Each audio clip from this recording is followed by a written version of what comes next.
So today I will talk about three different case studies where decentralized biometrics replaced usernames and passwords and help eliminate the most common attack vectors known as phishing and business email compromise. Maybe you read the most recent FBI report. It says that in 2020, only these two most common attacks, phishing and business email compromise, were responsible for over $2 billion worth of losses in the United States alone. Now, that's a problem worth solving. Anyway, before we get to the details of those three case studies, let's talk a little bit about what is decentralized biometric authentication and why it is so important. Legacy forms of authenticating a person are based on a shared secret, usually a combination of a username and a password as the knowledge factor. So when you know the secret word, you get authenticated. Pretty simple for users and unfortunately also for those who want to pretend to be you. On the other hand, decentralized biometric authentication focuses on recognizing the end user not based on something they know, but rather based on inherence, something they are. This can be fingerprint, face, voice, handwriting. Of course, ideally a combination of these. But the important difference that I should highlight is that the decentralized biometric authentication solutions turn my biometric data into mathematic proofs and do not send biometrics itself for recognition to a server. I will explain later why this is important. So if implemented correctly, this type of multi-factor authentication meets all the requirements of a strong user and customer authentication as defined in PSD2 or NIST. Meanwhile, increasing everyone's security by removing all phishable credentials, such as usernames, passwords, and even those one-time codes. So why decentralized biometric authentication? There are two important reasons why decentralized is better than centralized. Number one, removing honeypots from your infrastructure. When using decentralized authentication, you avoid storing any shared secrets or biometric templates that matter that could be compromised or stolen. Instead, you use math and cryptography to make undisputable proofs of one's digital identity. We are talking about truly random public identifiers that are given access to your systems, making this concept very compatible with the modern zero trust architecture and, of course, blockchain-based technologies that could further secure these public identifiers. Reason number two why decentralized authentication is better: compliance. If user-sensitive data such as biometric templates are not stored on your servers or in the cloud, you don't have to deal with compliance issues related to processing of biometrics. This is especially true in the European Union, and it should make the GDPR auditors a lot happier, I believe. Okay, now that we know what is decentralized biometric authentication and why it's better, let's talk about how to use it. How do you use decentralized biometrics for authenticating employees, partners, or clients? There are some prerequisites on the device side and on the backend side. So first, devices. Decentralized biometric authentication places a lot of trust on the end user device to identify its rightful owner.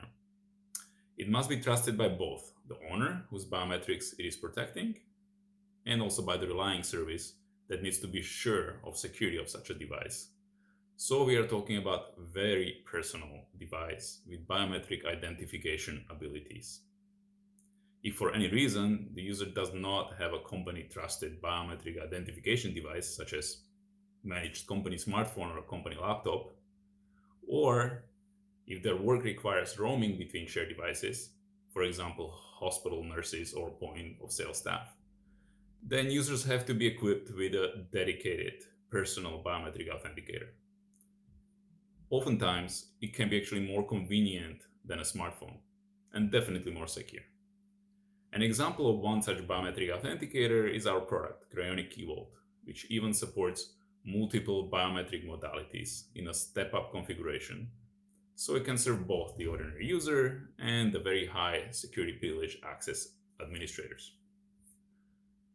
When it comes to prerequisites for backends, your architecture may already be suitable for cryptography based authentication. Many enterprise access management tools have implemented these options already. If not, you may have to deploy a secure single sign on and access management system that supports cryptography based authentication and connect all the other systems to it using some open standard protocol for federated login. Let me stress the word standard protocol, which is important to avoid any possible vendor lock-in. For example, standards developed by FIDO Alliance and W3C, such as WebAuthn, are highly recommended. They are available in all modern enterprise services and offer compatibility with more than 4 billion devices such as smartphones, laptops, external authenticators just like Cryonic Key Vault. Okay, by now I have covered the basics of the decentralized biometric authentication. Why it's better for most enterprise use cases than centralized alternative and what you need to do to implement it. Now, let's look at the three concrete examples of companies who clearly benefited from deploying it. I will talk about a legal firm, a financial service provider, and a healthcare provider. Please excuse that some details may be a bit technical here, but I believe that it does help to paint the complete picture. One of our first clients is an EU-based legal firm with less than 50 employees. One of their managing partners was a victim of the so-called spear phishing attack. The bad actor was able to obtain their username and password using a fake Outlook web app site. To make it look real, the fake site was actually even protected with a valid SSL certificate, making it quite indistinguishable from the real email login page. Once the partner's username and password has been stolen, the attacker was able to gain full access to all the company emails and also to their document management system containing very sensitive data of the firm's clients.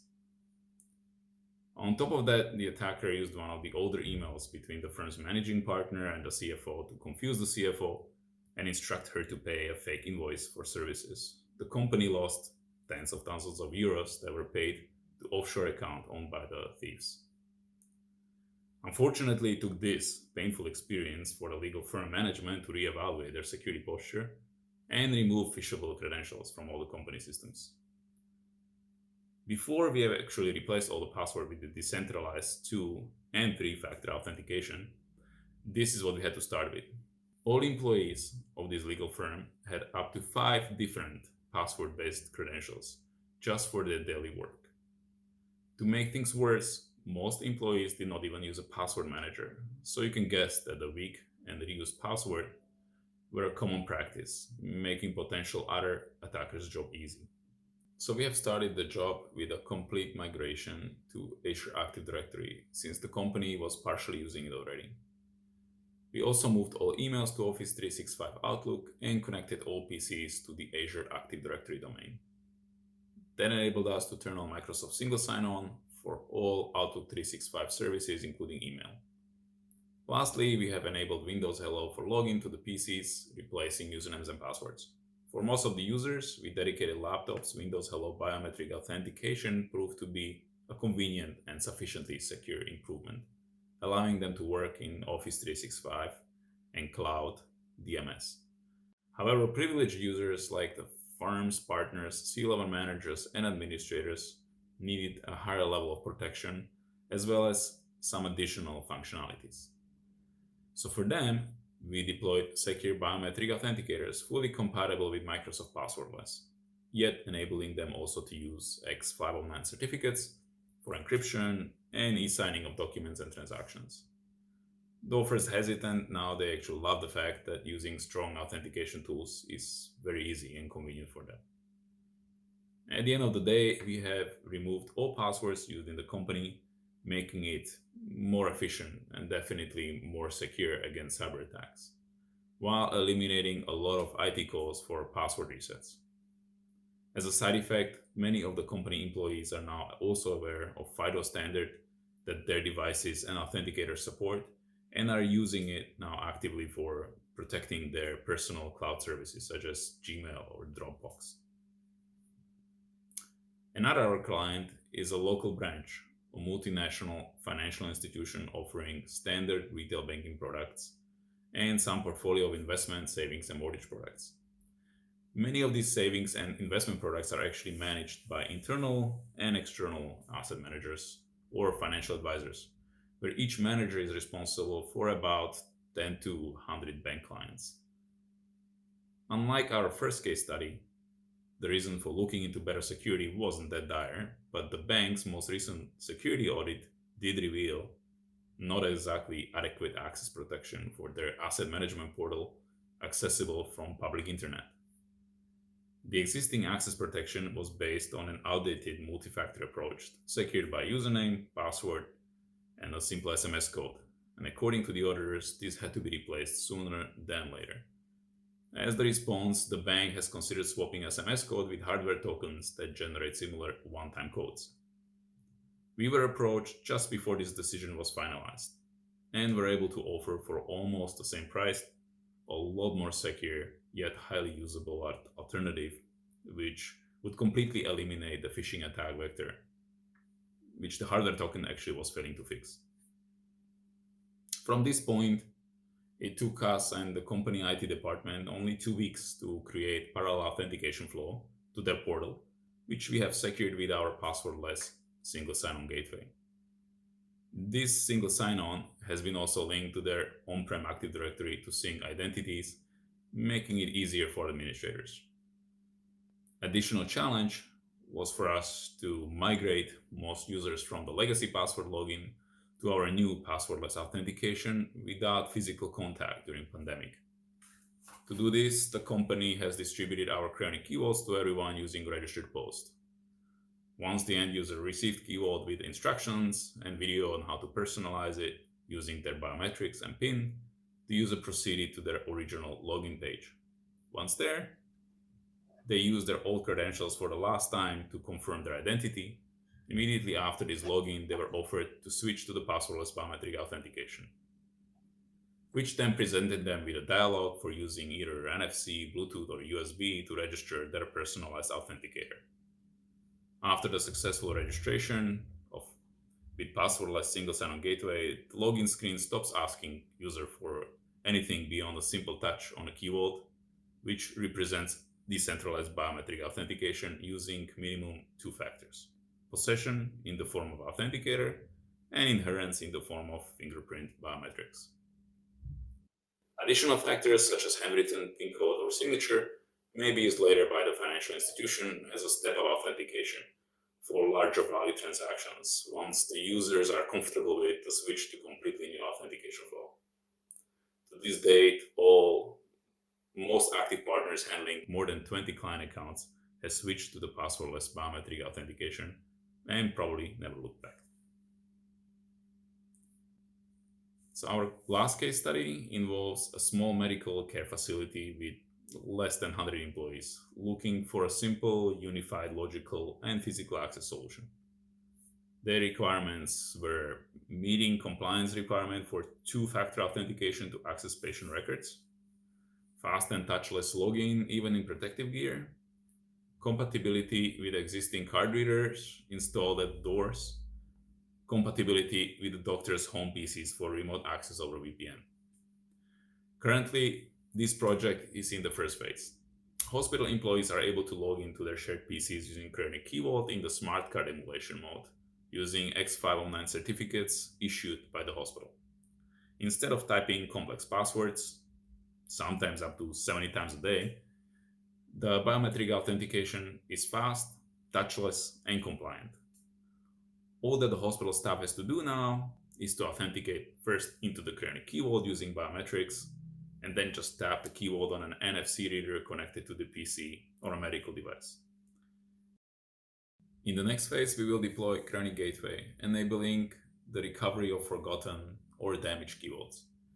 Instead of complex process of certificate issuance, which is the usual standard in PKI, the Cryonic solution is simple and fast, yet still very secure. So in this case, it will be done by the hospital receptionist instead of a busy IT administrator. The hospital selected our solution also because it fulfills the other two requirements. and enables physical access and remote access over VPN. Hopefully, these examples demonstrated the potential benefits of decentralized biometric authentication and how it can secure access in companies of all sizes by removing the most common cybersecurity attack vectors, phishing, and business email compromise. Thank you for your attention. I look forward to your questions.